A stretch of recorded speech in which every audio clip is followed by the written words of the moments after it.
Well, my talk tomorrow will mostly focus on the black community within the United States, although there will be some discussion of some of the parallel issues in Hispanic populations. As you all have probably already heard, there is clearly a disproportionate impact of HIV disease on black communities.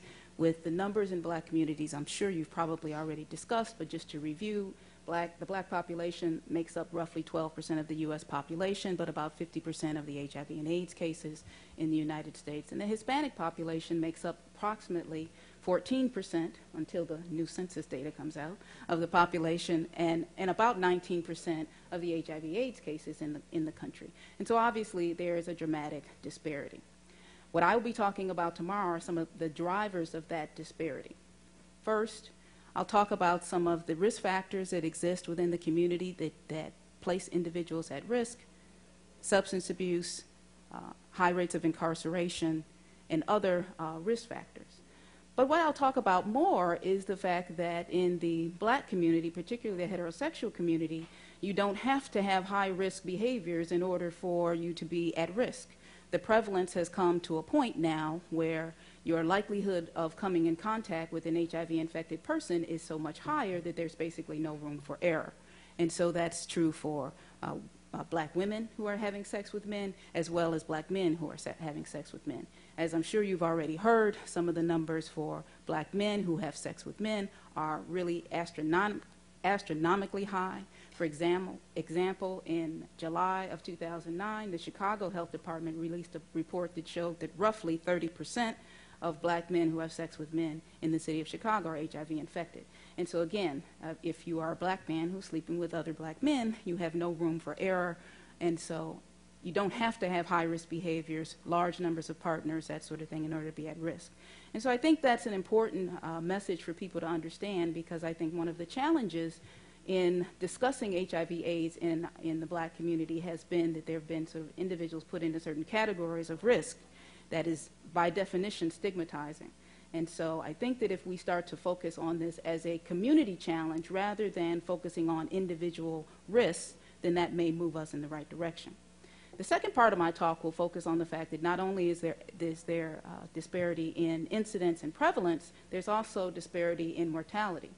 Black individuals are much more likely to die of HIV-related diseases than white individuals. For black men, it's something like 8-fold difference, and for black women, it's roughly a 20-fold difference in the likelihood of mortality from HIV/AIDS.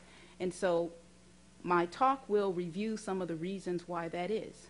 One, I think that part of our challenge is that we're diagnosing individuals too late when they have high viral loads, low CD4 cell counts, and opportunistic infections, which make treatments much more complicated.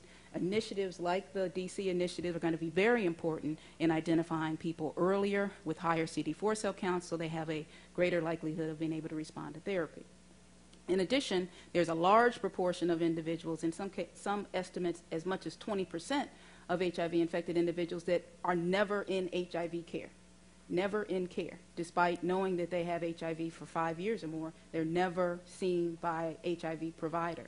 We find out that those individuals are sick when they're hospitalized with opportunistic infections. And again, their chance of being able to respond to therapy and do well is challenged because of their advanced stage of disease.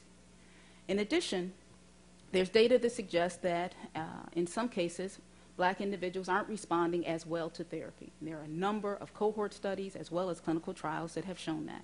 Now, there are a number of factors that I'll discuss in detail that will explain sort of why we think that might be. It's not one answer. It's actually many, many factors. And so I'll save that for tomorrow's talk. But certainly differences in response, as well as differences in the proportion of individuals that are on therapy, are really playing a big role in the greater likelihood of mortality from HIV. And then I'll finish my talk basically by talking about things that we need to do to make it better. And I think that some of the initiatives that are being presented at this meeting are moving us in the right direction. I mentioned the DC initiative already. Other initiatives that are doing targeted testing, for example, one of the initiatives in New York City that is doing targeted testing in sort of male social clubs, and I'll use social with parentheses around that, but that are finding high rates of HIV-infected individuals and identifying those individuals and linking them immediately to care.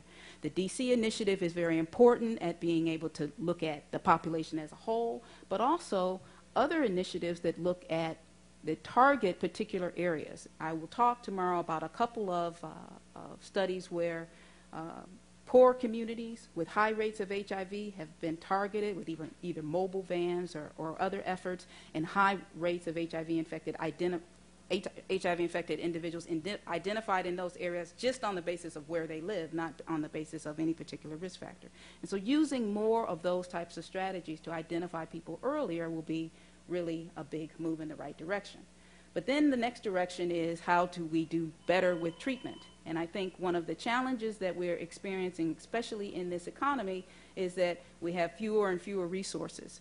We're hearing and floating around this meeting that the North Carolina ADAP program is soon to start a waiting list. The Illinois ADAP program is projected to run out of funds at the end of April, and so more resources that allow us to take these people that we're identifying and linking to care and getting them on treatment regardless of their ability to pay is going to be critical.